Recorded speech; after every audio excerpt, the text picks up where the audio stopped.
Hey guys, and welcome to Anchor to Truth. Today we are diving into part 2 of chapter 19 in the book of Jubilees. So let's get started. All right, guys, let's get started with verse 10. And it says, And in the 4th year thereof he took a wife for his son Isaac, and her name was Rebekah, the daughter of Bethuel, the son of Nahor, the brother of Abraham, the sister of Laban, and daughter of Bethuel. And Bethuel was the son of Milcah, who was the wife of Nahor, the brother of Abraham. And Abraham took to himself a third wife, and her name was Keturah. And from among the daughters of his household servants, for Hagar had died before Sarah, and she bare him 6 sons, Zimran, Jokshan, and Medan, and Midian, and Ishbak, and Shua, in the 2 weeks of years. And in the 6th week, in the 2nd year thereof, Rebekah bare to Isaac 2 sons, Jacob and Esau. And Jacob was a smooth and upright man, and Esau was fierce, a man of the field, and hairy, and Jacob dwelt in tents. And the youth grew, and Jacob learned to write, but Esau did not learn, for he was a man of the field and a hunter, and he learned war, and all his deeds were fierce. Okay. One thing I can say about Jacob, though, he was a smooth operator. Wow. So, okay, well, actually, I have never in my life heard one of the patriarchs being described as being smooth. Smooth. Which I know they're mostly talking about probably his skin with the hair, because his brother's very hairy and all that stuff. But it's just funny the way it's worded there. It's like, and Jacob was smooth and upright. He was a ladies' man. So, well, I don't know if you guys had anything before this, but I wanted to bring up in verse 11 here where it says Abraham took to himself a third wife, right? Mhm. And so, in other words, just a reminder that Hagar was considered a wife, right? So there was Sarah, her maidservant, Hagar, who also was a wife. So he took to himself a third wife, gives her name, and from among the daughters of household servants. And then it says, for Hagar had died before Sarah. Now, this lends to the thought of, okay, well, if Hagar had not died, would he be taking her back at this point? That thought had crossed my mind by reading this. It was like, I wonder that the reason why they put it in there is because she was no longer an option. Right. Yeah. Right. And with all that, we have Abraham, and he's playing patriarch. He's playing father again. So, it says in the 4th year thereof, he took a wife for his son Isaac. So, we talk about the whole idea of arranged marriages and how differently our world looks from their world then. But yet we know that Isaac was, submissive to the father, but also understood the father had his best interest in mind. His father was the one who was hearing from all these angels and doing all these, superhuman deeds and these overly relationship covenant type things with the father and with these angels. I'm sure Isaac probably had no problem saying, if my father says this is good, then it's good. And everything my father's hand has touched has been blessed. Yeah, I'm down for that. So I thought that was really interesting that, we don't see or hear at least any conversation about, well, Isaac was like, but no, Dad, I really love her and she's this and she's that. It's just like, okay, cool. Hey, Rebecca, it is. Let's go. Like, this is the plan. This is where we're going to go. And, which kind of made me laugh. You guys bringing up the kind of the more humorous side of this. As soon as Abraham finds his son a wife, he's like, you know what? Kind of don't mind if I got one for myself. It's almost like, well, if I'm in the process of looking, I found another one that's pretty good. And, especially back then, your lineage was the most important thing you could have. And Abraham, understanding the father promised him that promised son, which he now has, and that son now has a wife. So I think Abraham felt secure in that covenant, in his portion of it, that my job was to have this child of promise, and for that child of promise to be the cause that is the seed of many nations, right? Mm-hmm. And so Abraham feels as though, I believe that he's fulfilled his part of the covenant now. His son has grown up, he's taught him his ways, he's got him a wife. But it is interesting to see that, he comes back around now with Keturah, and you see these other 6 sons, and well, I think they're all sons, correct? Yeah, 6 sons. Yep. So we'll read a little bit about that in the canon of 66, but it's very glossed over and very not mentioned. So I think it's great here that we see that. And apparently God didn't have a problem with this. Apparently, the way this played out was in correct manner. And I thought that was, I just think it's very interesting to see this whole scenario play out just in these couple verses of Isaac getting his wife, Abraham getting another wife. And again, like Kyle said, I think that's the most important part there, is that he's considered them all wives. And if Abraham is one who follows the commands and follows the ways of the Father, when you have a wife, there's certain things that are expected and mandatory. That means Abraham completed all those according to the letter of the law. Right, right. Yeah, and I remember in one of our studies or somewhere along the way, someone explained to me that there's this theory like kind of running around where Hagar actually makes another appearance, or she comes back around. And I don't remember exactly what it was, but it was interesting because here we definitely see that she's dead, she died, but that she might have been another character or renamed or something like that. Yeah, Jonathan, I'm glad you brought it up, because it is written within the Talmud that that Hagar, actually, the name just kind of got switched, and they're calling her Keturah now. But according to Jubilees here, it kind of blows that whole thing out of the water. Stating here that they're definitely two different people. Hagar had passed away, and that Abraham had taken a third wife, and her name was Keturah. So, oh well, thank goodness for Jubilees. That's what I love about having this, to go back and to kind of have something to be a litmus test to the things that we are taught. Mm-hmm. And again, one more example of one of those Jewish fables we're supposed to stay away from. Yeah, we read that in Titus for sure. Okay, well, check this out, guys. Oh, down here in verse 12, I thought this was really cool, and maybe we ought to do kind of a search for all the names, but this one stood out to me. This one was really interesting. I got it highlighted. And Shua. That reminds you guys of anything? Yeshua. Or Yehoshua, depending on how you pronounce it, that sort of thing.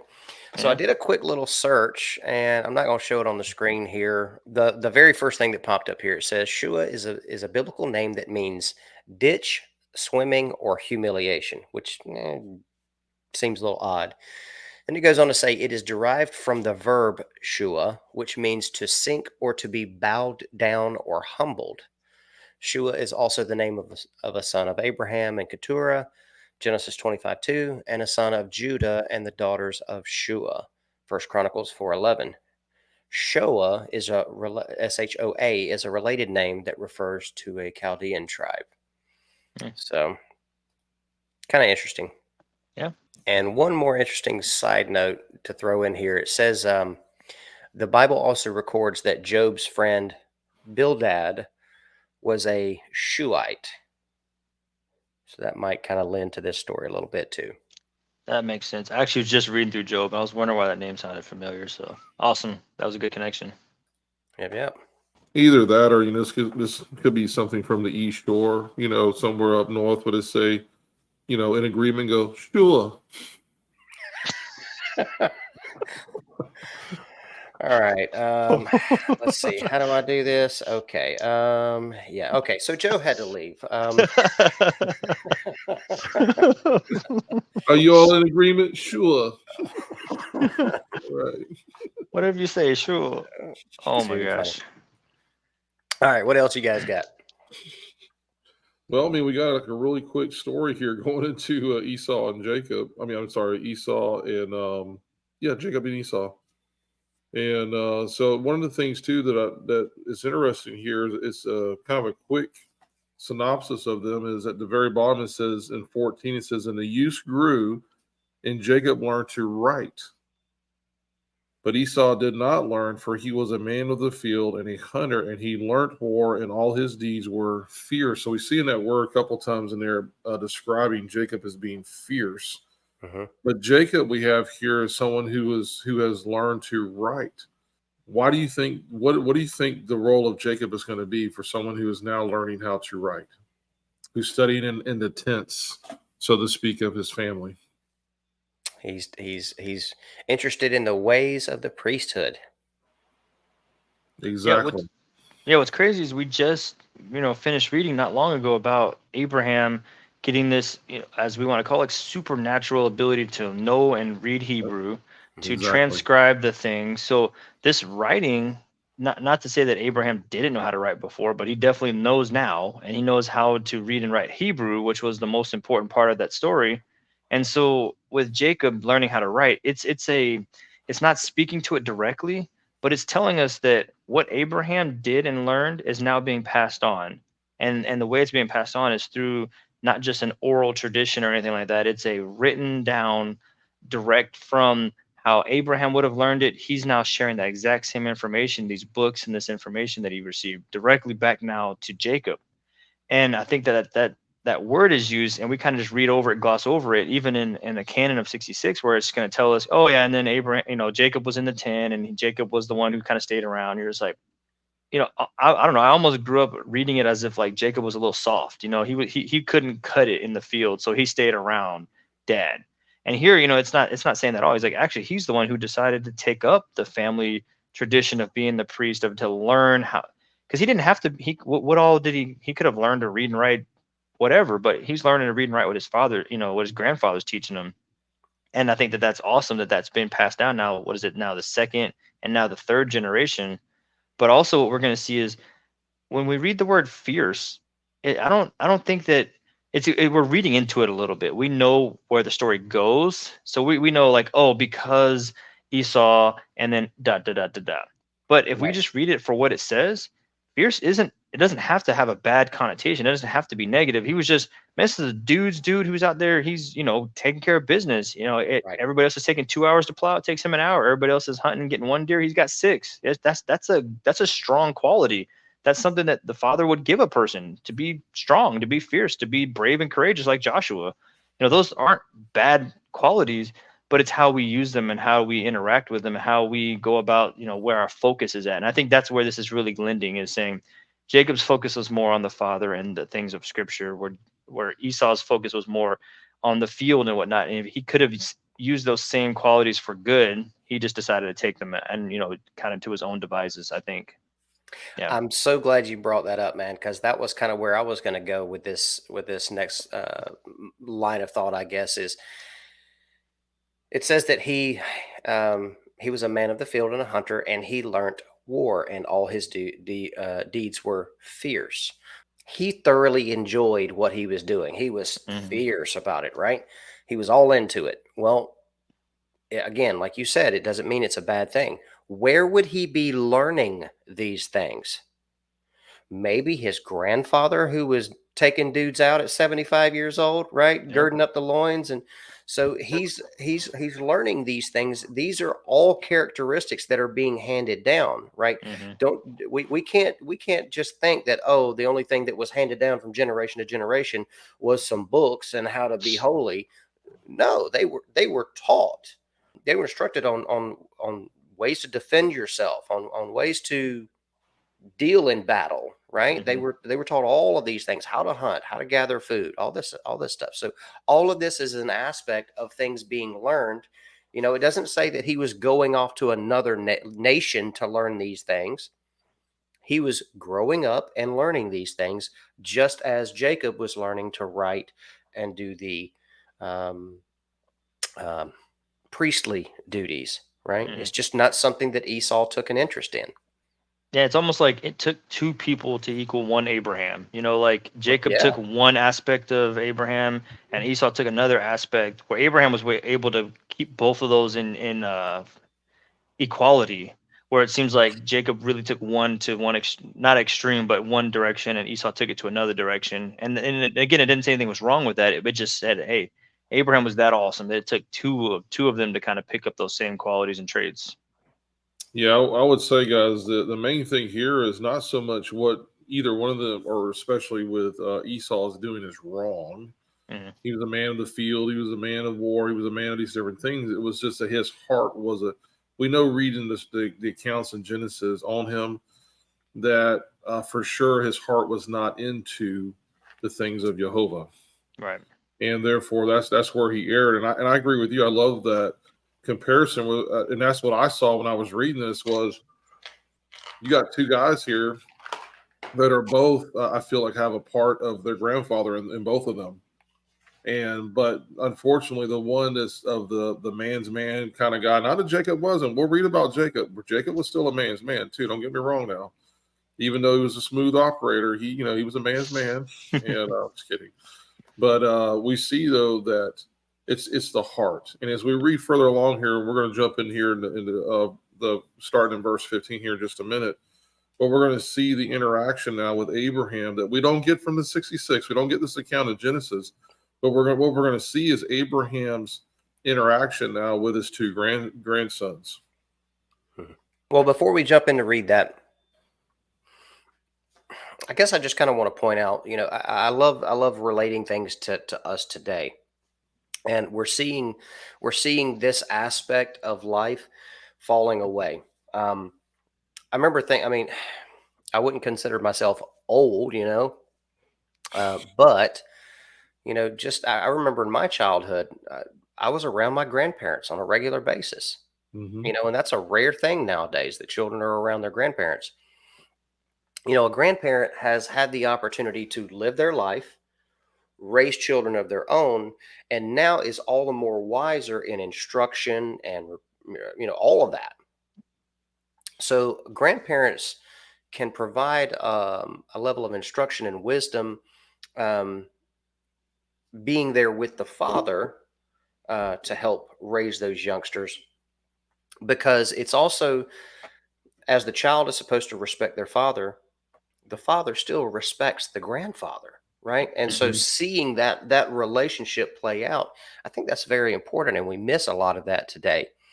And that's a sad thing, because it's important to get all of those aspects. It can help shape you into the man that you're supposed to be. I agree with that 100%. As a grandfather, it's super important for me to be involved in my grandchildren's life, and I love being a granddaddy. I love being a part. Matter of fact, in an earlier recording, one of them came to the door, and I had to put everything on mute and take me off video just for a minute, because I know that if Tobias would have came through that door, all you would have heard was pat pat pat pat pat pat. And believe me, there is no off switch for that. He's 3 years old, and there is no off switch for him right now whatsoever. But I love that, and I did get to grow up with at least one set of my grandparents, and that's why my grandchildren call me Papa, because I had a Papa that I loved him to death. And part of my life, I emulate my grandfather. There's a part of my grandfather that lives on within me on a daily basis, and I think it's a beautiful thing. Well, just make sure you teach them how to read, apparently. Yeah, that's right. Teach them how to be strong, but teach them how to read. That's right. How to read and write. How to read and how to lead. That's it. All right, Joe, we'll go ahead and get us started in 15, brother. All right, let's do it. And Abraham loved Jacob, but Isaac loved Esau. And Abraham saw that the deeds of Esau, and he knew that in Jacob should be his name and seed he be called. And he called Rebekah and gave commandment regarding Jacob, for he knew that she too loved Jacob much more than Esau. And he said unto her, My daughter, watch over my son Jacob, for he shall be in my stead on the earth, and for a blessing in the midst of the children of men, and for the glory of the whole seed of Shem. For I know that Yahuwah will choose him to be a people for possession unto himself above all peoples that are upon the face of the earth. And behold, Isaac my son loveth Esau more than Jacob, but I see that thou truliest lovest Jacob. So something I've struggled with in this telling of the story, whether you're reading in Genesis, whether you're reading Jubilees, something that just doesn't make sense to me. So or has it made sense to me, is the word love being used here. Right? So now I've heard it said I've heard it said that parents don't have favorites, but if they're honest, they'll secretly say, yeah, we have a favorite child. Does it have more to do with actual love, or is this more of this one is favored more because they are walking in the ways that I've instructed them, or because Isaac clearly loves Esau more, right?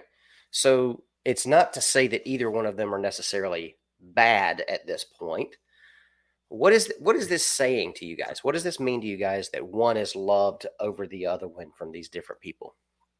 Yeah, what I think it says the word loved. I think, of course, there's the, in Greek we have the four to five different definitions of the word love. So we'd have to kind of figure out which one they're more talking about here. But regardless of that fact, I think that we can even look into and kind of read into their lives a little bit and the direction that they've been going and how that's playing out. So I think what it's saying is it's like almost like their preference. It's almost their inner being, what they appreciate more, what they would notice more in the world. Apparently Isaac was more of your, as we were saying earlier, more of your man's man. Apparently when Isaac was going through that situation, he was thinking about, hey, this kid is taking after me and that makes me happy. That kid is looking more like me, and that's the things that I've recognized. That, like if he's a man's man, and Esau's turning around and doing that exact same thing, he's going to recognize that. He's going to understand, hey, you're pushing the same buttons that I'm pushing. We're walking kind of in the same way, so you must be my favorite. Where Jacob, he wants to study, and I want to go out here and build a tree fort. I want to go out here and plow the land. I want to make sure that we have the fences up, like one of them's making sure the bills are paid and the other one's making sure that that they got the fence up in time before winter or whatever. And I think it's just which one speaks to you more and which one calls to you.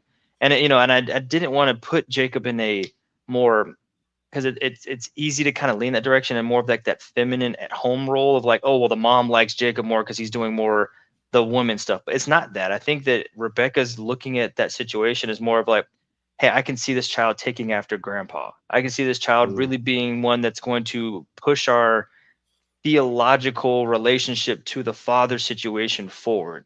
Esau's a great man, and it's great to have a great man. But which one of us is going to pay the bills? Which one of us is going to keep us in covenant with the Father? Because if we lose that covenant with the Father, everything else goes to the wayside anyway. So be strong all you want. But if you're not keeping the commands of the Father, if you're not doing the things that made Abraham successful in the first place, then what's it all for? And apparently, as we read a minute ago, Esau is not interested in learning to read or write.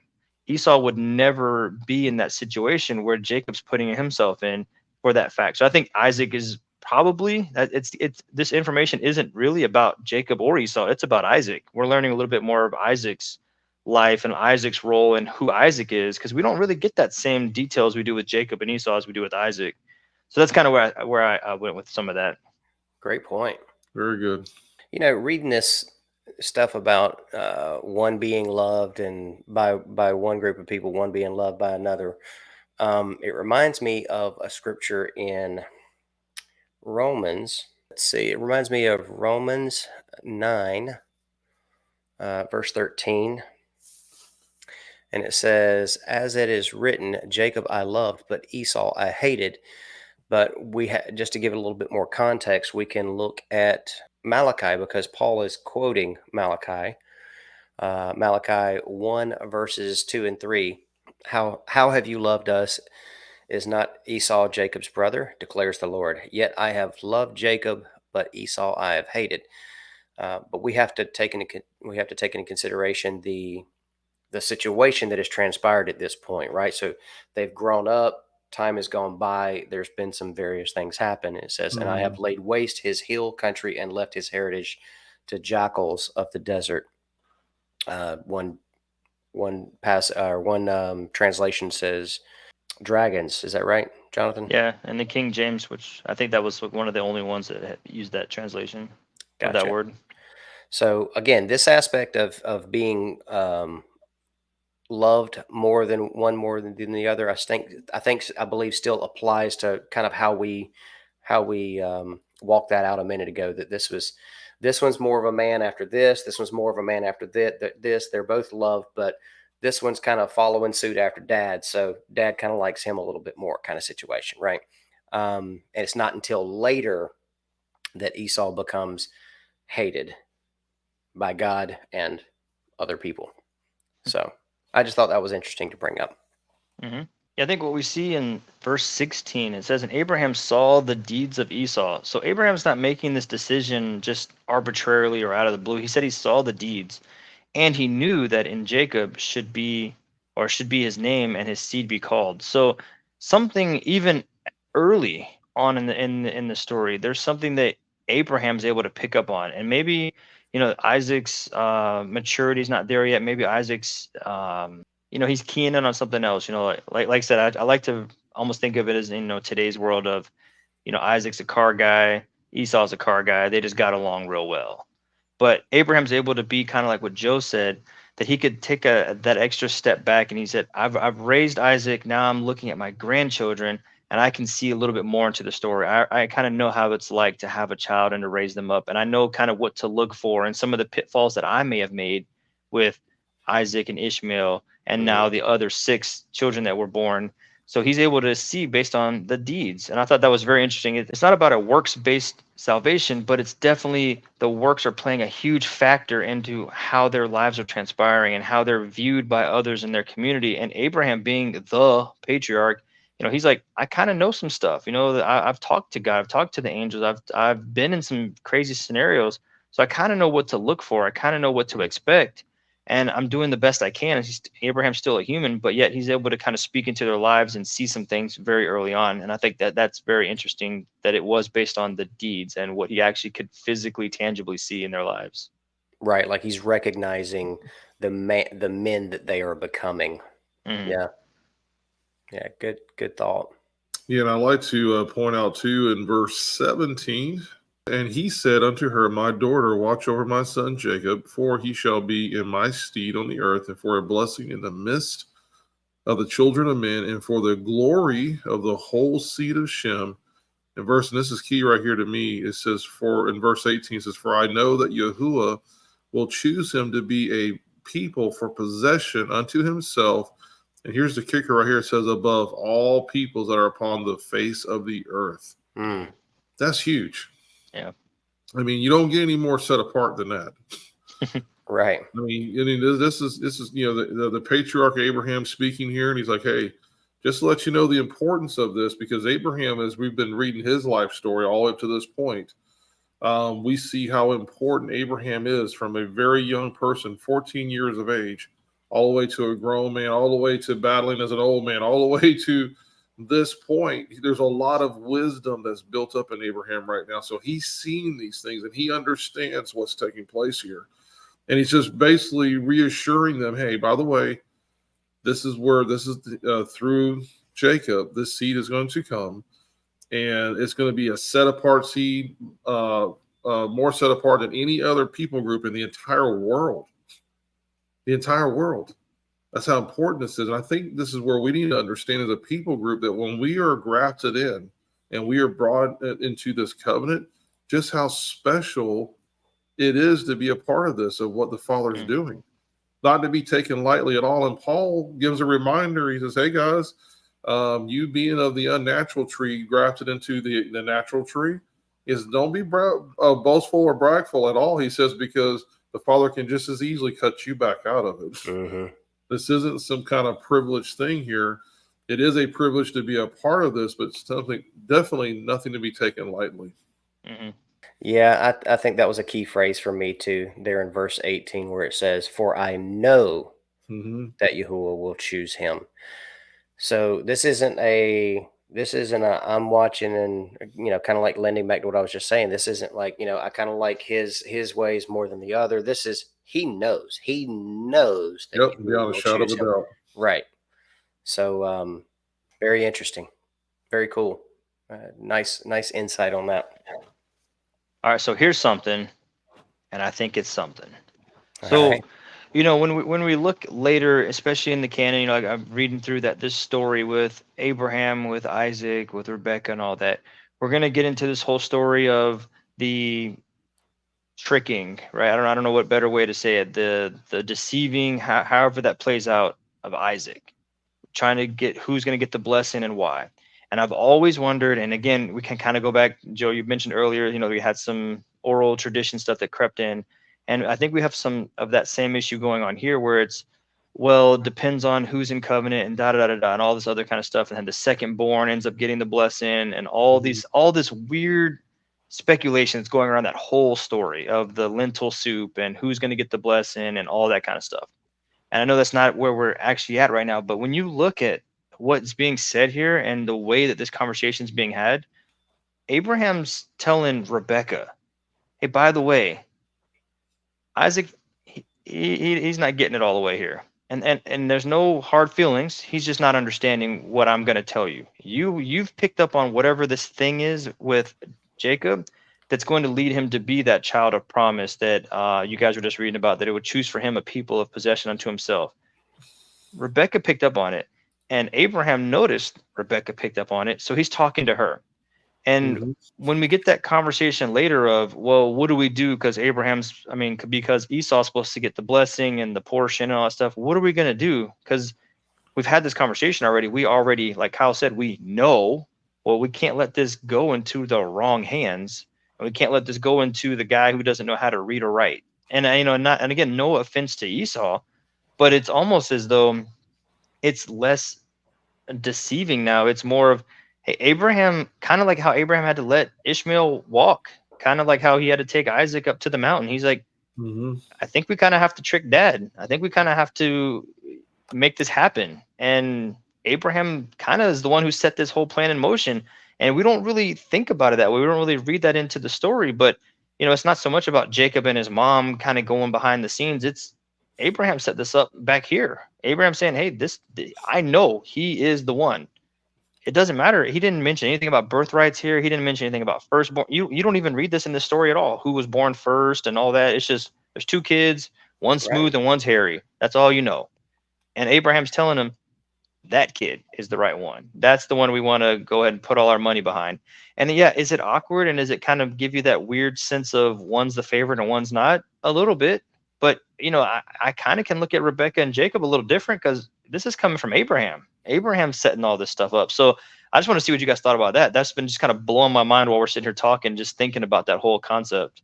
Well, I think part of it too, and I'm going to look it up here in just a second to make sure that I have this correct. But I believe that Rebecca actually had a vision or a dream that was given to her before she gave birth, where the Father told her that you have two nations that are battling inside of you.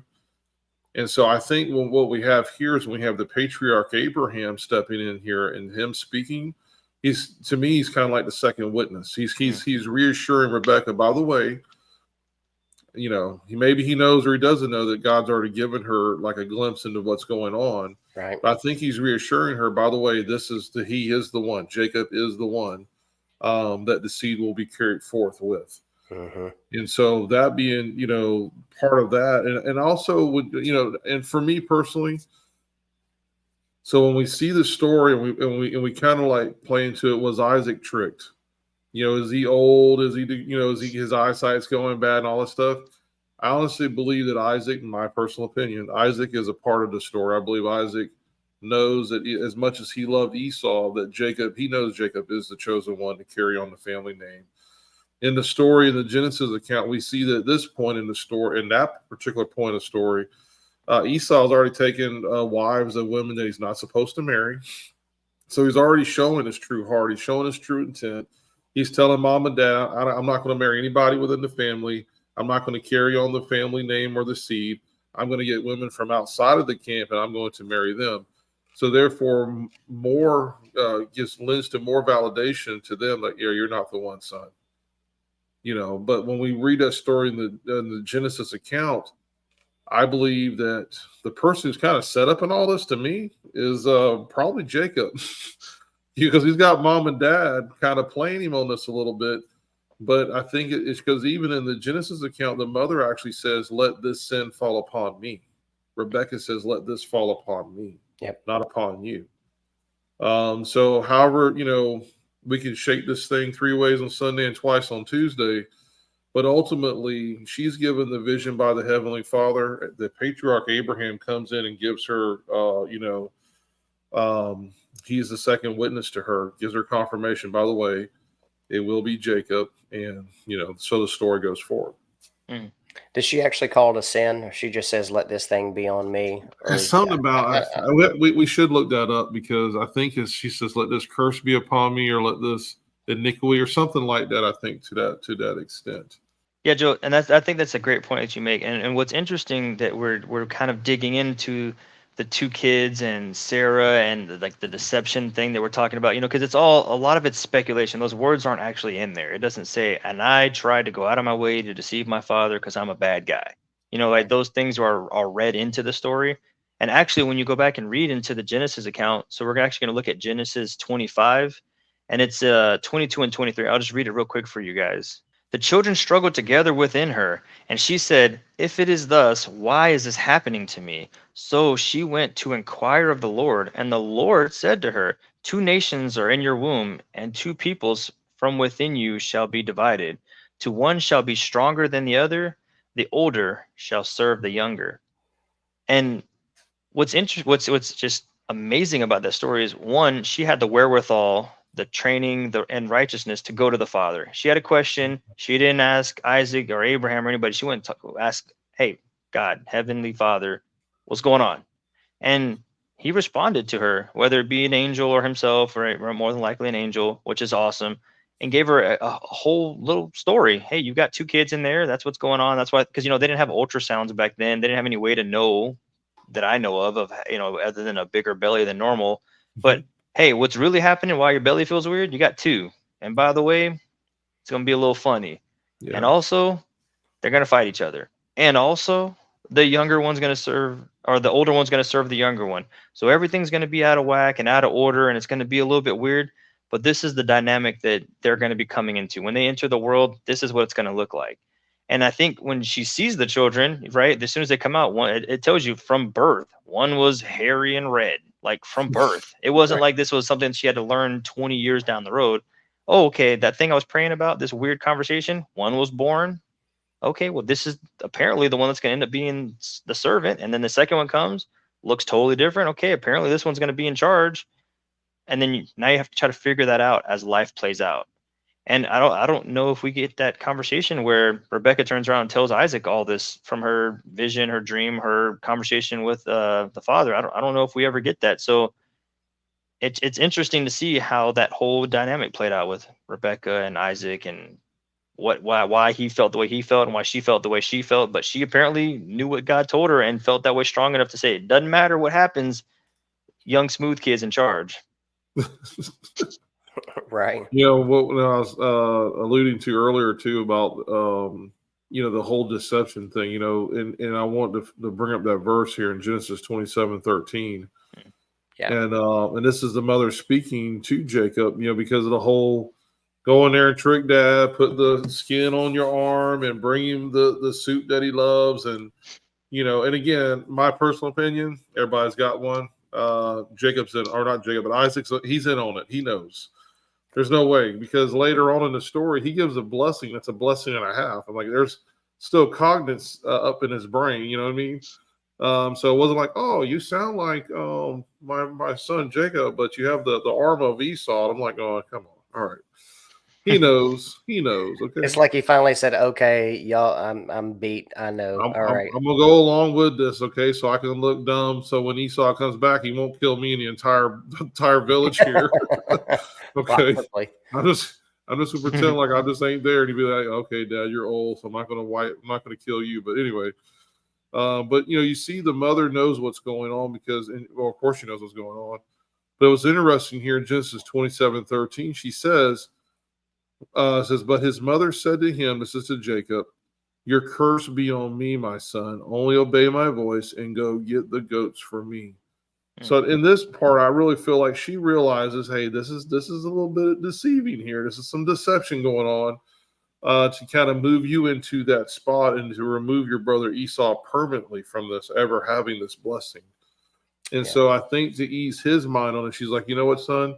Let this be upon your mom, but be obedient to your parent and do as I ask. Mm-hmm. We have to kind of speculate a little bit in this story. Again,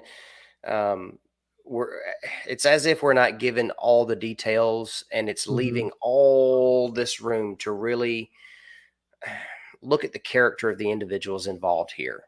And it's easy to speculate one way based on what is plainly written, but I'm kind of with you on that, Joe. That Jacob probably wasn't fully deceived in this matter. Like he probably was like, okay, I see what you're doing here, and Isaac. goes along with it. Isaac. Isaac, excuse me.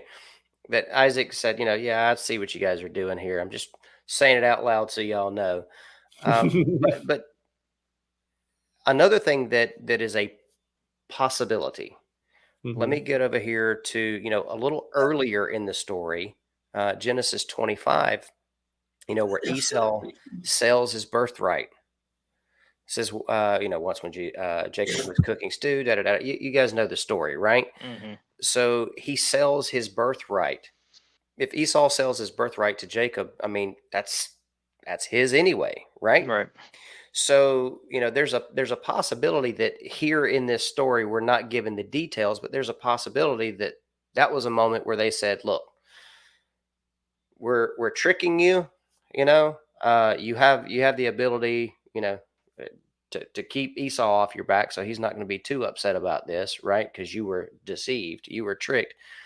But, hey, he sold his birthright. You knew, first of all, you knew this from the beginning. You knew who you were supposed to be giving this to. Number one. And number two, he sold his birthright. He's not taking seriously the role that is supposed to be handed down to him. The Father told us this from the very beginning. You know this. Now let's walk it out. I see that as a possibility. Can you bring that back up, that story, real quick? Because I want to. Sure. The birthright story? Yeah, because this is my opinion. This is not thus says the Lord or anything. Thus says Joe. This is me because I have brothers. And I'm the oldest of four brothers, four sons. And I almost want to say none of this is actually serious. I want to say this is banter between two brothers. But you're seeing an underlining of the underlining part of this is you're seeing more of Esau's heart. But I don't think this is like a for real 1-for-1, a bowl of soup for my birthright. I think what you're seeing here is two brothers kind of having a conversation and like, oh yeah, what am I going to do? Am I going to perish? Of course I must. I mean, come on, man. Esau ain't perishing. He's a man of the field. He hunts, he eats. I mean, this is a man's man. He's not about to die. And how cruel and wicked would his brother be to if your brother's about to die? Well, give me your birthright. I'll give you the lentil soup. Come on. So to me personally, this is just banter between two brothers. But what I think's happening here is Jacob's feeling his brother out. Okay, this is my personal opinion. I think Jacob's kind of feeling his brother out a little bit, and Esau's like, in verse 32 it says, and Esau said, I'm about to die, and of what use is a birthright to me? Jacob says, swear to me now, but I don't think, this is me, I don't think it's as serious as he's truly selling their birthright. Is these are two brothers kind of feeling each other out, and it's really Jacob kind of feeling out his brother going, hey, I'll give you the soup, brother, but how about that birthright, huh? What you think about that? And he's like, so anyway, I just want to throw my 2 shekels in on that one. Me personally, I don't think that's as serious as we think it is, and that it's more of we're going to feel out the situation type thing. Well, we haven't got there yet in the story in Jubilees, so I'll leave it at that for a minute. But I think he probably was in some pretty real danger. He truly feared for his life in that situation. But I think you're right. I think it had to do with Jacob testing his heart. How about a bowl of soup? Hey. Hey, it's my lentil soup. You like the soup, huh? Hey, he likes the soup. Huh? It's like, I know it's good. This could be your last meal, bro. I don't know. Yeah. So we will hash that out a little bit later. So with that, guys, we will see you next time for part 3 of chapter 19 in the book of Jubilees. God bless. Shalom.